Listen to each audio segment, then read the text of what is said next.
bienvenue à votre émission Un café avec le coach. Dans un pays où l'essentiel est consacré à la communication ou de la réflexion, Un café avec le coach se veut un espace de communication de la réflexion. Il s'adresse à des intellectuels qui ont des choses à offrir et qui manquent de visibilité ou qui manquent et qui vivent une sorte d'isolement. Ceux-là doivent avoir une efficacité réelle sur la vie de leurs concitoyens et aussi sur la vie politique. C'est donc dans ce cadre que j'ai le plaisir d'accueillir d'abord le directeur. D'abord, bonjour. Bonjour docteur. Comment allez-vous? Comme d'habitude, je vais bien.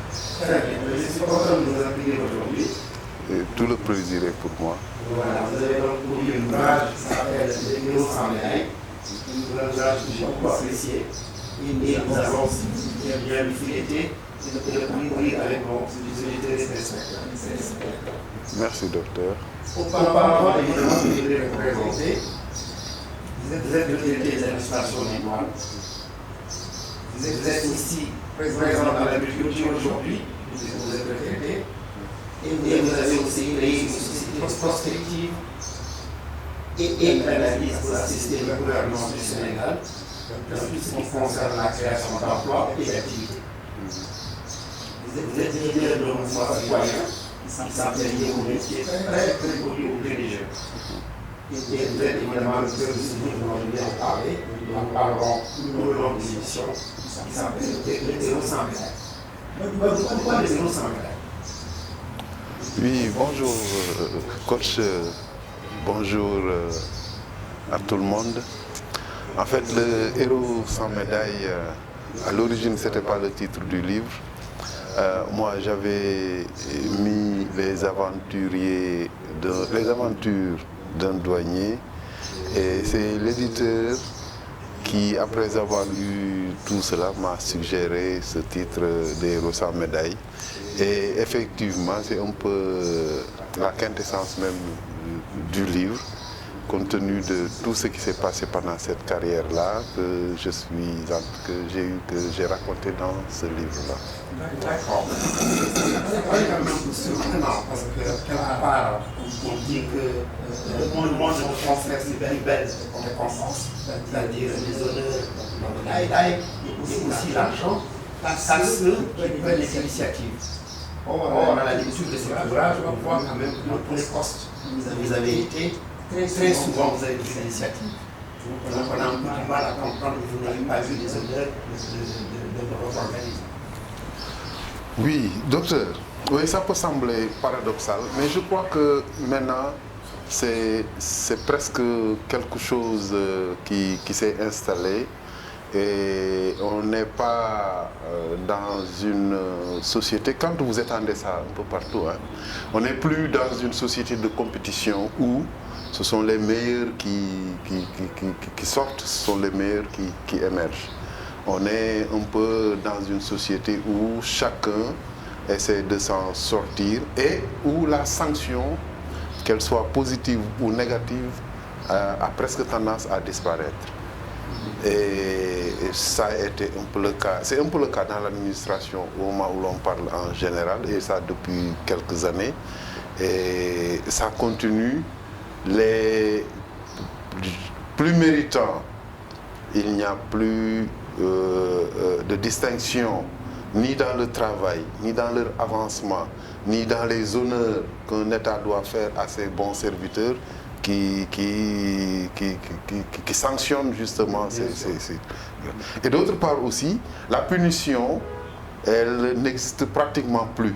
C'est pourquoi vous voyez ce désordre-là dans les administrations, où les gens ont l'impression que tout le monde fait comme il veut et que même si vous vous plaignez, on dirait que ça n'aboutit à rien. Donc, c'est un peu dans ce cadre-là qu'effectivement, cette carrière-là, elle a été ce qu'elle a été. Bon, on ne va pas déflorer le sujet parce qu'on va aller directement d'accord. Moi, je dirais plutôt que pour vous résumer un peu à la lecture de ce livre, que rien de ce qui est vraiment humain ne vous est étranger. Et ça, je pense que c'est une formule qui résume un peu tout ce qu'on lit dans le livre, parce qu'il y a vraiment beaucoup d'expérience humaine, il y a aussi beaucoup d'expérience d'un agent, et dont on est loin de se douter que certaines choses se passent de cette façon-là. Oui, voilà. En fait, moi j'ai l'habitude dans la vie et dans ma vie de tous les jours de faire bouger les choses. C'est-à-dire que, en fait, moi je ne laisse rien en place. À chaque fois que je pose mes yeux sur quelque chose, j'ai envie de la changer, ne serait-ce qu'un tout petit peu. Donc c'est un peu lié à ma personnalité propre, quoi. Je suis un tout petit peu créatif. Bon, et j'ai eu ce même comportement dans l'administration.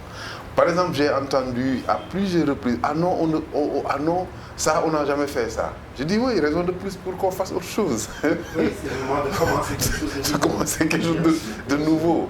Bon, parce que les gens, ils s'installent dans une routine et il se passe comme consigne ces routines-là en disant voilà comment on travaille. Moi, je n'ai jamais travaillé comme ça. Je dis d'accord, ok, si vous me dites voilà comment on travaille, je prends le temps d'observer et tout, mais moi, ce qui m'intéresse le plus, c'est comment est-ce que la manière dont on travaille est en conformité avec la loi. Est-ce que cette manière de travailler fait avancer les choses? Par exemple, moi, j'ai trouvé des textes réglementaires. Par exemple, quand j'ai été affecté au bureau de procédure et recouvrement sur le dépôt, la manière de mettre en dépôt les marchandises, j'ai trouvé que c'était une loi de 1932 qui régissait cette action-là. Oui. Bon, alors qu'on était à l'heure du numérique. Tout à fait. Bon. Vous le dites d'ailleurs quelque part, je le recherche un peu, vous dites que la routine, c'est le mal en fait de la douane. C'est-à-dire que c'est quelque chose qui est contre la performance. Mais oui. C'est un peu ce que vous expliquez là. Voilà. Il faut faire les choses et les changer. Alors, dites-moi, votre expérience à Kaolack, parce que vous avez été un peu partout, vous avez été à Kaolack, qu'est-ce qui vous a marqué dans votre séjour à Kaolack? Beaucoup de choses. Allez, dites-nous en deux moutons. Ben, à Kaolack, par exemple, Kaolack, quand j'y allais, c'était mon deuxième poste. J'étais un jeune douanier, j'avais 24 ans. Donc, j'allais à Kaolack. Et d'abord, pour commencer, le poste où on m'avait affecté de l'aéroport où j'allais, qui était mon premier poste, donc Kaolack étant mon deuxième poste. Avant, à l'aéroport, j'avais fait des performances. Bon, et j'étais très étonné d'être affecté comme ça, alors que je n'avais pas fait un séjour normal, parce que chez les douaniers, en général, c'est un séjour de 3 ans. Et c'est dans un poste.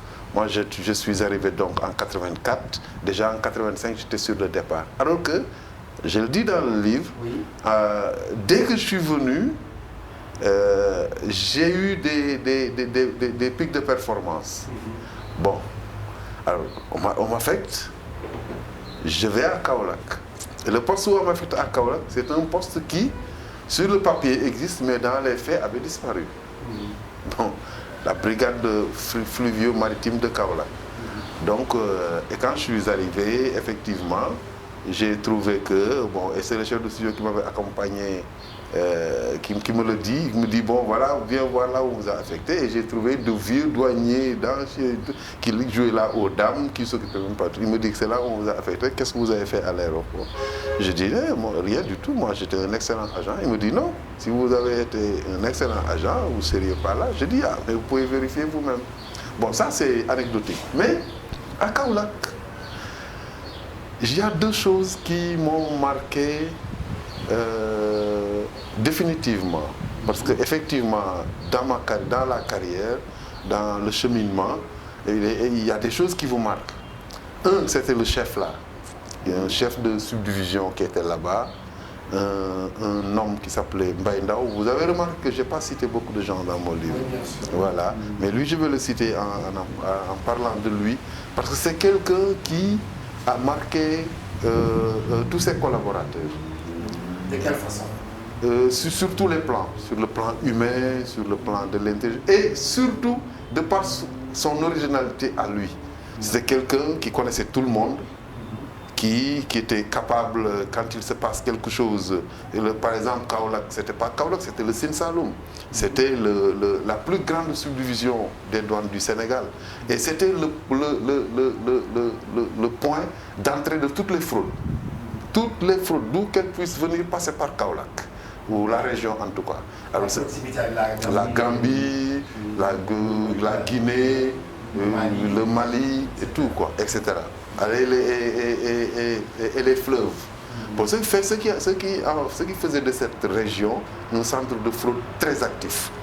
Et Mbaye Ndao, étant chef de subdivision, il tenait la subdivision d'une manière très humaine parce qu'il avait déjà, il connaissait tout le monde.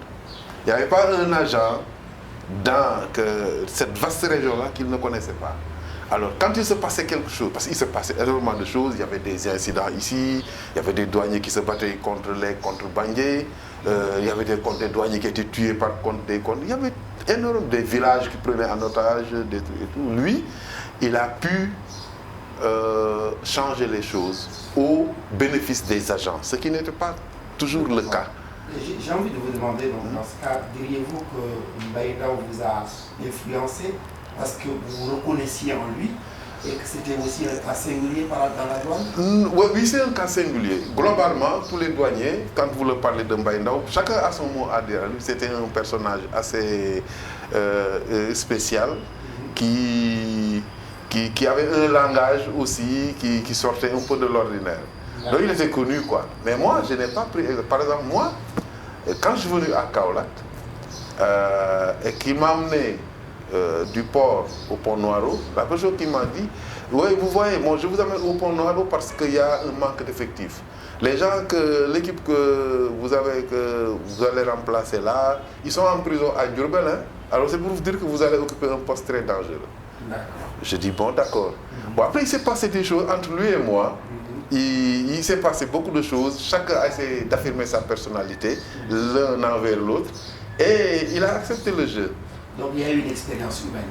Humaine, formidable, qui a fait que, par exemple, lui, il avait un peu l'habitude de se mixer dans la vie des agents. C'était un personnage de savoir comment les gens y vivent, d'aller chez les gens et tout. Moi, il est venu une fois chez moi. Quand il a sonné, je suis sorti. Il était debout, je l'ai salué et tout. Il a voulu entrer, j'ai dit non. Et pourtant, ça, c'est un grand acte de leadership. Oui. Connaître ces agents, les voir, savoir quels sont les problèmes qu'ils ont. Ce sont souvent des actes que l'on demande aux gens de faire dans des situations, dans des positions de leader. Bon, mais quand même, je tenais à dissocier ma vie professionnelle, quand même, de ma vie privée. Et que, bon, et je lui ai dit après, qu'elle me dit, ah bon, tu pars genre chez vous, tu pars genre chez toi? J'ai dit non. Il me dit pourquoi? Je dis mais rien. Il me dit ah oui, c'est ton dernier mot? Je dis oui, c'est mon dernier mot. Et bon, après ça a fait qu'on a développé, par exemple, je donne un exemple, je donne une petite anecdote. Il avait fait une note disant que bon voilà, parce qu'il y avait des problèmes comme vous pouvez l'imaginer quoi. Il dit, bon voilà, de conduire tous les camions venant de la Gambie, des douanes dans les ports, il faut les amener au port et les décharger.